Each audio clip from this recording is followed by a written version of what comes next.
सभी को नमस्कार। मैं अभिषेक, आप सभी बढ़िया होंगे, पढ़ाई अच्छी चल रही होगी। आज का वीडियो है कि यूपीएससी आईएएस प्री के लिए नोट्स कैसे बनाएं, how to make short notes from books है।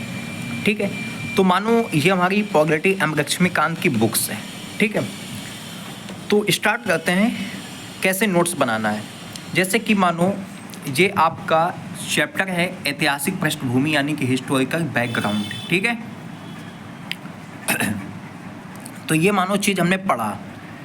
अब इसके बाद देखो, जैसे कि मानो यही ले लेते हैं कि इसमें लिखा है कि चार्टर एक्ट ऑफ 1813।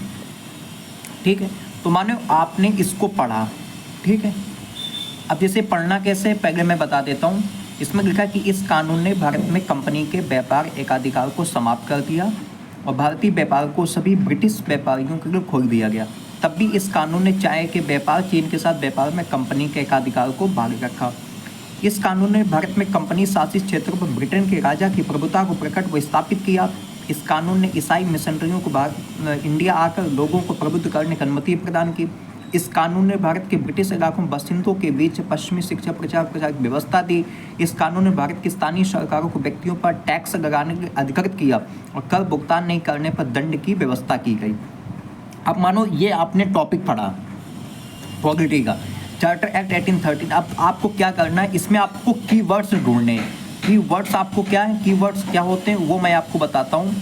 कीवर्ड्स जैसे कि मानो इसमें लिखा है कि आप हेडिंग डालोगे उसमें अपने नोट्स मेकिंग में कि चार्टर एक्ट 1813। ठीक, उसमें क्या लिखोगे की पॉइंट में कि भारत में कंपनी के व्यापार एकाधिकार को समाप्त कर दिया। तो चार्टर एक्ट में क्या इसमें लिखोगे आप 1813 में शॉर्ट में आप नोट्स में कि भारत में कंपनी व्यापार एकाधिकार को समाप्त कर दिया और सभी ब्रिटिश व्यापारियों के लिए यानी कि ये खोल दिया गया था। और ये चाय के व्यापार, चीन के साथ व्यापार में कंपनी के एकाधिकार को बाहर रखा। बस इतना शॉर्ट नोट्स। फिर इसने इसमें बात की दूसरे की भारत में कंपनी शासित क्षेत्रों के ब्रिटेन के राज्य प्रकट स्थापित किया। इसने ईसाई मिशनरी भारत आकर लोगों को प्रबुद्ध करने की अनुमति दी। बस इसने लिख देना है कि ईसाई मिशनरियों को भारत आकर लोगों को प्रबुद्ध की अनुमति दी। बस इस कानून भारत ब्रिटिश शासनों पर पश्चिमी से प्रचार की व्यवस्था की गई थी। ठीक है, बस इतना लिखते हैं कि पश्चिमी शिक्षा के प्रचार की व्यवस्था दी गई इसमें बस। फिर इसमें लिखना है कि इंडिया की स्थानीय सरकारों को व्यक्ति कर लगाना अधिकृत के कर नहीं। तो यहाँ पे लिखना है आपको कि जो लोकल गवर्नमेंट का था उनको व्यक्ति लगाने के लिए टैक्स के लिए कहा गया और जब टैक्स नहीं दोगे तो दंड की व्यवस्था की गई। बस ऐसे शॉर्ट नोट्स बना देना है। ठीक है, बस इस प्रकार से नोट्स बनाना है। अब जैसे कि मानो आपको और बताता हूँ कि और आपको दिखाता हूँ बुक्स के कैसे नोट्स बनाना है।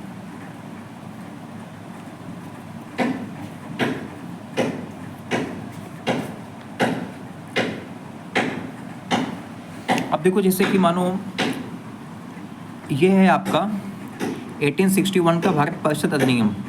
तो आपने इसको पढ़ा। ठीक, वैसे बनाना है किसमें डिसेंट्रलाइजेशन लाया गया था, विकेंद्रीकरण लाया गया था, पोर्टफोलियो सिस्टम लाया गया था, यहाँ ऑर्डिनेंस लाया गया था। ठीक है, यहाँ पे 3 बनारस के राजा थे, पटियाला के महाराजा सर दिनकर राव थे। बस ऐसे ऐसे कीवर्ड्स आपको इसमें बना लेने हैं। ठीक है, ऐसे करके शॉर्ट नोट्स बनाने हैं, बस कोई दिक्कत की बात नहीं है। ठीक है, आप शॉर्ट नोट्स ऐसे बना सकते हैं। देखो मैंने कैसे शॉर्ट नोट्स बनाया है ना, स्टिकी नोट। संविधान के निर्माण की इसकी में बात करते हैं, ऐसे सेम आप नोट्स बना लेना है कि संविधान सभा। अब इसमें लिखा है कि संविधान सभा की पहली बैठक 1946 की थी। डायरेक्ट आपको पूछ देता है। देखो यहाँ मैंने भी लिख रखा है कि पीटी 2024 में क्वेश्चन आया था कि फ्रांस की तरह इस सभा के सबसे वरिष्ठ सदस्य डॉक्टर सच्चिदानंद सिन्हा को सभा का अस्थायी अध्यक्ष चुना गया था। तो किसको? डॉक्टर सिन्हा को देखो ऐसे बना दिया गया था। फिर बाद में डॉक्टर राजेंद्र प्रसाद संविधान सभा के स्थायी अध्यक्ष निर्वाचित हुए थे। ठीक है, तो ये देखो पीटी 2024 में क्वेश्चन। तो बहुत शॉर्ट नोट्स आपको बनाने हैं, जैसे कि इसमें आपको ये याद रखना है।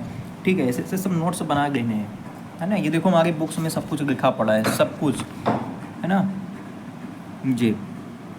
फिर देखो यूपीएससी पीटी 2023 में क्वेश्चन पूछा गया था यहाँ से कि संविधान सभा की सभी समितियों सबसे ज़्यादा महत्वपूर्ण कौन थी? प्रारूप समिति थी। ठीक है, और इसका गठन 29 अगस्त 1947 को हुआ था। ठीक है, और इसके बाद इसका अध्यक्ष कौन था? डॉक्टर भीमराव अम्बेडकर थे। इसमें कितने सदस्य? 7 सदस्य। ठीक है, तो ये सब चीज़ें ऐसे नोट्स आपको बनाने हैं। ठीक है, यहाँ से क्वेश्चन पूछ देता है। तो ऐसे आपको शॉर्ट नोट्स बनाने हैं, बुक्स को पढ़ना है। बस आपको एक चीज़ ध्यान रखना है कि शॉर्ट नोट्स का मतलब है कि शॉर्ट नोट्स, आपको किताब नहीं छापनी है, बुक्स नहीं छापनी है, ठीक है, बात समझ गए कि नहीं। आपको शॉर्ट नोट कीवर्ड्स उसमें लिखना अपने नोटबुक में, बस इतना ही करना, वो कुछ ज़्यादा कुछ करने की ज़रूरत नहीं है, ठीक है। तो ऐसे एनसीईआरटी के नोट्स बनाने हैं, ठीक है। तो ये जैसे कि आपको है, अब कोई भी चीज़ ले लो आप, जैसे कि सब कुछ लिखा पड़ा है, ठीक है। ये देखो मैंने यहाँ पे लिख दिया, जैसे कि ये मैंने पढ़ा कि नेशनल कमीशन फॉर एससी पढ़ा मैंने, ठीक है, आर्टिकल 338 में है। तो मैंने ये लिख दिया यहाँ पे, इसको मैंने स्टिकी नोट्स बना दिया कि कॉन्स्टिट्यूशनल बॉडी कौन है। यहाँ पे ने क्वेश्चन पूछ दिया, देखो यहाँ पे मैंने लिख दिया सूचित जातियों के राष्ट्रीय एससी है, ठीक है। इस संवैधानिक निकाय देखो पीटी 2023 में क्वेश्चन, इसमें स्टिकी नोट्स बना दिया। फिर यहाँ पे मैंने लिख दिया कि कौन सा सांविधिक आयोग है, यानी स्टैट्यूटरी है, कि राष्ट्रीय महिला आयोग है, राष्ट्रीय अल्पसंख्यक आयोग है, राष्ट्रीय बाल अधिकार संरक्षण आयोग है, ये सांविधिक आयोग है, यानी कि स्टैट्यूटरी बॉडी है, ठीक है। तो ऐसे नोट्स बनाने होते, बस कुछ ज़्यादा नहीं करना होता, ठीक है। देखो मैंने लिख दिया एसटी है 338 में संवैधानिक निकाय, इसमें कितने मेंबर होते हैं, कौन इसको अपॉइंट करता है, ठीक है, रिजाइनेशन क्या है, इसका टाइम पीरियड क्या है, बस ऐसे करके बनाने होते हैं, ठीक है। देखो यानी कि बैकवर्ड, तो इसी प्रकार से आप नोट्स बना लीजिएगा। बस देखो यानी कि कैग है ये 148 में इसके बात की गई आर्टिकल, इसका नियुक्ति देखो कौन करता है, प्रेसिडेंट करता है, राष्ट्रपति द्वारा इसे उसी तरह हटाया जा सकता है जैसे सुप्रीम कोर्ट के न्यायाधीश को हटाया जा सकता है। सेम स्टेटमेंट आपको यूपीएससी यूपीपीसी से पूछा जा चुका है। तो ऐसे बस क्वेश्चन देखो, इसके बाद इसमें यह लिखा है कि राष्ट्रपति द्वारा इसे उसी तरह हटाया जैसे सुप्रीम कोर्ट न्यायाधीश को हटाया जा सकता है। इसे संसद में दोनों सदनों द्वारा विशेष बहुमत साथ उनके द्वारा प्रस्ताव पर हटाया जा सकता है। तो कैग को कैसे हटाया जाएगा, कैग को कैसे हटाया जाएगा, कैग को कैसे हटाया जाएगा कि आप इसके यानी कि दोनों सदनों लोकसभा राज्यसभा स्पेशल मेजोरिटी से और मिस बिहेवियर से हटाया जा सकता है, ठीक है। तो ऐसे प्रकार से नोट्स बनाने होते हैं, शॉर्ट नोट्स, बस कुछ ज़्यादा नहीं करना, देखो, ठीक है। तो आई होप आपको चीज़ समझ में आ गई होगी। तो वीडियो अच्छा लगे तो लाइक से सब्सक्राइब कीजिएगा, और चैनल पर नए हैं तो कमेंट कीजिए और बताइए आपको वीडियो किस पे चाहिए। तो आप आई होप आप लोग समझ गए होंगे कि वीडियो को कैसे बनाना, नोट्स कैसे बनाना है, ठीक है। तो थैंक यू, मिलते हैं नेक्स्ट वीडियो में। और आपका कोई भी क्वेरीज कमेंट जो पूछनी हो तो आप मुझे बता सकते हैं, ठीक है। और सभी को रक्षाबंधन की हार्दिक शुभकामनाएं, बधाई, है ना। पढ़ते रहिए मस्त होके, ठीक है। Thank you.